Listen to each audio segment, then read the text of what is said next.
दोस्तों अभी तक आप सभी स्टूडेंट्स की डेट शीट तो आ चुकी होगी और आप में से कुछ लोगों के तो एग्जाम्स भी चल रहे होंगे। और जब भी कोई एग्जाम शुरू होने वाला होता है तो सभी स्टूडेंट्स की एक ही प्रॉब्लम होती है कि इतने कम समय में इतना सारा कैसे पढ़ें। और ये प्रॉब्लम सभी तरह के स्टूडेंट्स को होती है। उन स्टूडेंट्स को ज्यादा होती है जिन्होंने पूरे साल मौज मस्ती करी हो, उन्हें तो बस पेपर में पास होने की टेंशन होती है। लेकिन जिन्होंने पूरे साल पढ़ाई करी होती है उन्हें एग्जाम में टॉप करने की टेंशन होती है। और अगर आप भी एक स्टूडेंट हो और आप भी इसी प्रॉब्लम में हो तो इस वीडियो को लास्ट तक जरूर देखना, आपकी सारी टेंशन खत्म हो जाएगी। और अगर पूरी वीडियो देखने के बाद लगे कि मैंने आपका टाइम वेस्ट किया है तो कमेंट सेक्शन ओपन है, जो चाहे कह सकते हो। लेकिन अगर लगे कि वीडियो यूजफुल थी तो वीडियो को लाइक करके कमेंट में थैंक यू कह देना, मेरे लिए इतना ही काफी होगा। तो चलिए स्टार्ट करते हैं। टिप नंबर 1, पुराने पेपर्स और सिलेबस को देखें। किसी भी एग्जाम की तैयारी शुरू करने से पहले सिलेबस और पुराने पेपर्स देखकर थोड़ा रिसर्च जरूर करें। पहले जाने की सिलेबस में कितने चैप्टर और टॉपिक दिए गए हैं, फिर पुराने पेपर्स देखकर यह 4 बातें जानने की कोशिश करें। नंबर 1, किस चैप्टर से सवाल जरूर पूछे गए हैं।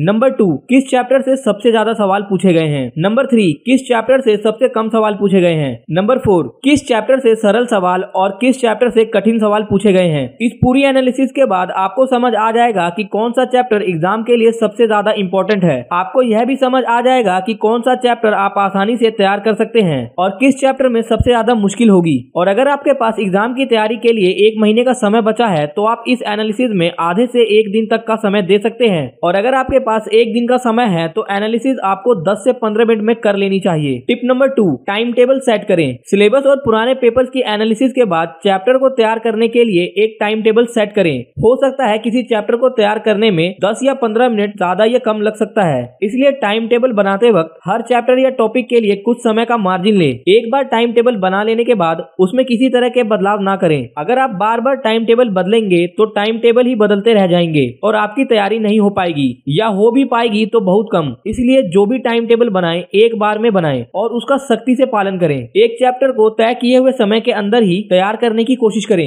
टिप नंबर 3, आसान चैप्टर्स को पहले पढ़ें। तैयारी करते समय आसान चैप्टर को सबसे पहले तैयार करें, इससे आपका कॉन्फिडेंस लेवल बढ़ेगा। कुछ लोग पहले ही कठिन चैप्टर्स को पहले पढ़ने लगते हैं। वह यह सोचते हैं कि आसान चैप्टर में ज्यादा कुछ नहीं करना पड़ेगा और उनको बाद में आसानी से पढ़ा जा सकता है। बहुत बार ऐसा होता है कि लोग कठिन चैप्टर में ही फंसे रह जाते हैं और उन चैप्टर्स में बहुत ज्यादा समय ले लेते हैं। इस चक्कर में आसान चैप्टर भी तैयार नहीं हो पाते, इसलिए कठिन चैप्टर्स को बाद में पढ़ना चाहिए। मान लीजिए कि आपको 3 चैप्टर्स तैयार करने हैं और तीनों ही आपके लिए आसान हैं, तो सबसे पहले वो चैप्टर तैयार करें जिससे एग्जाम में सबसे ज्यादा नंबर के प्रश्न पूछे जाते हो। टिप नंबर 4, पॉइंट्स बनाकर पढ़ें। जब भी आप पढ़ाई करें तो पॉइंट्स बनाकर पढ़ें। पॉइंट्स बनाकर पढ़ाई करने से आपको रिवीजन करने में बहुत आसानी रहती है, खासकर उस समय जब एग्जाम शुरू होने से पहले कुछ घंटों का समय बचा हो। सब्जेक्टिव प्रश्नों के उत्तर देते समय अगर आपको इंपॉर्टेंट पॉइंट्स याद होंगे तो आप आसानी से बड़े उत्तर दे सकते हैं, इसलिए प्रश्नों के उत्तर को हमेशा पॉइंट्स बनाकर पढ़ना और याद रखना चाहिए। टिप नंबर 5, जिस चीज की भी जरूरत हो सिर्फ उसे ही साथ रखें, क्योंकि जब समय कम हो और सिलेबस ज्यादा हो तो आपके लिए एक एक मिनट कीमती होता है।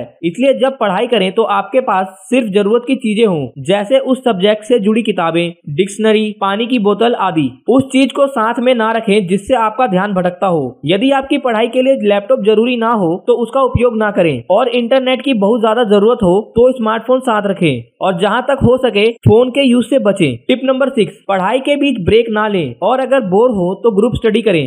अक्सर आपने लोगों से सुना होगा कि पढ़ाई के बीच जरूर ब्रेक लेना चाहिए। यह बात तब तक सही है जब आपके पास समय बहुत ज्यादा हो और सिलेबस बहुत कम, और जब आपके पास बहुत कम समय हो तो आपको पढ़ाई के बीच ब्रेक लेने से बचना चाहिए। और अगर आप पढ़ाई के बीच में बार बार ब्रेक लेंगे तो इससे आपका कंसंट्रेशन सही से नहीं बन पाएगा। एक चैप्टर को पढ़ते पढ़ते बोर हो गए हो और ब्रेक लेने का मन कर रहा है तो थोड़ी देर के लिए दूसरा सब्जेक्ट या फिर कोई दूसरा टॉपिक पढ़ सकते हो। आप चाहे तो कंबाइंड स्टडी या ग्रुप स्टडी भी कर सकते हैं। यहाँ पर ध्यान देने वाली बात यह है कि कंबाइंड स्टडी शुरू करने से पहले आपके पास पूरा प्लान होना चाहिए कि आप तय समय में कितने टॉपिक्स पढ़ेंगे। प्लान बनाकर कंबाइंड स्टडी या ग्रुप स्टडी करने से सबसे ज्यादा फायदा होता है। टिप नंबर 7, भरपूर नींद और उचित आहार लें। दोस्तों, जब आप कम समय में ज्यादा पढ़ाई करते हैं तो आपके दिमाग पर ज्यादा प्रभाव पड़ता है, इसलिए इस समय आपको भरपूर नींद लेनी चाहिए जिससे आपकी कंसंट्रेशन क्षमता पर कोई प्रभाव ना पड़े। और इस समय आपको अच्छी बैलेंस डाइट लेनी चाहिए और आपको मैदे से बने खाने से बचना चाहिए, क्योंकि मैदे से बनी चीजें खाने से आलस बढ़ता है और आपके दिमाग की कार्य क्षमता घटती है। दोस्तों, मैं गारंटी लेता हूँ कि अगर आप इन सभी पॉइंट्स को ध्यान में रखकर अपने एग्जाम की प्रिपरेशन करोगे तो आपको एग्जाम में अच्छे नंबरों से पास होने से कोई नहीं रोक सकता।